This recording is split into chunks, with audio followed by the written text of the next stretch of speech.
सबसे ऊंची प्रार्थना। जय श्री राम दोस्तों, स्वागत है आपका मेरे यूट्यूब चैनल पर। आज फिर सुनते हैं एक और नई कहानी।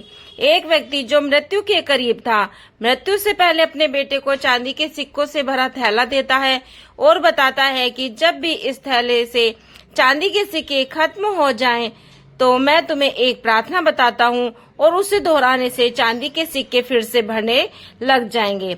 उसने बेटे के कान में 2-4 शब्दों की प्रार्थना कही और वह मर गया। अब बेटा चांदी के सिक्कों से भरा थैला पाकर आनंदित हो उठा और उसे खर्च करने में लग गया।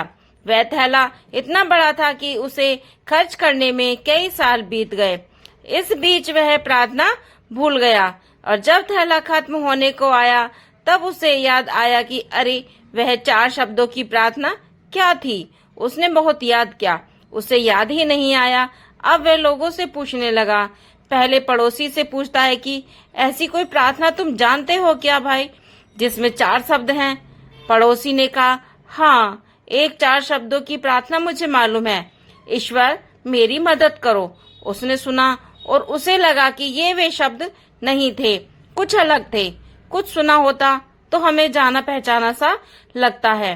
फिर भी उसने वह शब्द बहुत बार दोहराए, लेकिन चांदी के सिक्के नहीं बढ़े तो वह बहुत दुखी हुआ।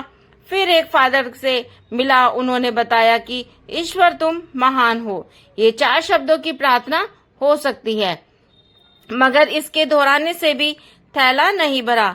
वह एक नेता से मिला, उसने कहा कि ईश्वर को वोट दो, यह प्रार्थना भी कारगर साबित नहीं हुई। वह बहुत उदास हुआ। उसने सभी से मिलकर देखा, मगर उसे वह प्रार्थना नहीं मिली जो उसके पिताजी ने बताई थी। वह उदास होकर घर में बैठा हुआ था। तब एक भिखारी उसके दरवाजे पर आया और उसने कहा, सुबह से कुछ नहीं खाया, खाने के लिए कुछ हो तो दो। उस लड़के ने बचा हुआ खाना भिखारी को दे दिया और उस भिखारी ने खाना खाकर बर्तन वापस लौटाया और ईश्वर से प्रार्थना की कि हे ईश्वर, तुम्हारा धन्यवाद। अचानक वह चौंक पड़ा और चिल्लाया कि अरे, यह तो वही 4 शब्द थे। उसने वे शब्द दोहराने शुरू किए, हे ईश्वर तुम्हारा धन्यवाद, और उसके सिक्के बढ़ते गए। इस तरह से उसका पूरा थैला भर गया। इससे समझे कि जब उसने किसी की मदद की तब उसे वह मंत्र फिर से मिल गया कि हे ईश्वर तुम्हारा धन्यवाद। यही उच्च प्रार्थना है, क्योंकि जिस चीज के प्रति हम धन्यवाद देते हैं वह चीज बढ़ती है। अगर पैसे के लिए धन्यवाद देते हैं तो पैसा बढ़ता है, प्रेम के लिए धन्यवाद देते हैं तो प्रेम बढ़ता है। ईश्वर या गुरु जी के प्रति धन्यवाद के भाव निकलते हैं कि ऐसा ज्ञान सुनने तथा पढ़ने का मौका हमें प्राप्त हुआ है। बिना किसी प्रयास से यह ज्ञान हमारे जीवन में उतर रहा है, वरना ऐसे अनेक लोग हैं जो झूठी मान्यताओं में जीते हैं और उन्हीं मान्यताओं में ही मरते हैं, और मरते वक्त भी उन्हें सत्य का पता नहीं चलता।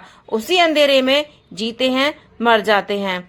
ऊपर दी गई प्रार्थना से कहानी से समझे कि हे ईश्वर तुम्हारा धन्यवाद, ये 4 शब्द नहीं, प्रार्थना की शक्ति है। अगर ये 4 शब्द दोहराना किसी के लिए कठिन हो तो इसे 3 शब्दों में भी कह सकते हैं कि ईश्वर तुम्हारा धन्यवाद।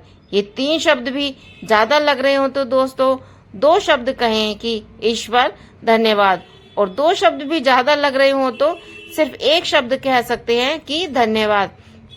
आइए हम सब मिलकर एक साथ धन्यवाद दें उस ईश्वर को जिसने हमें मनुष्य का जन्म दिया और उसमें दी 2 बातें, पहली सांस का चलना, दूसरी सत्य की प्यास। यही प्यास हमें खोजी से भक्त बनाएगी। भक्ति से, प्रार्थना से होगा आनंद, और परम आनंद तेज आनंद। जय श्री राम दोस्तों। Thanks for watching friends. आशा करती हूँ मेरी वीडियो आपको पसंद आई होगी, तो प्लीज वीडियो को लाइक करें, शेयर करें, चैनल को सब्सक्राइब करें और बेल आइकन पर क्लिक करें ताकि मेरी नोटिफिकेशन आपको मिल जाए। प्लीज सब्सक्राइब कीजिए, please support me. Bye bye, take care.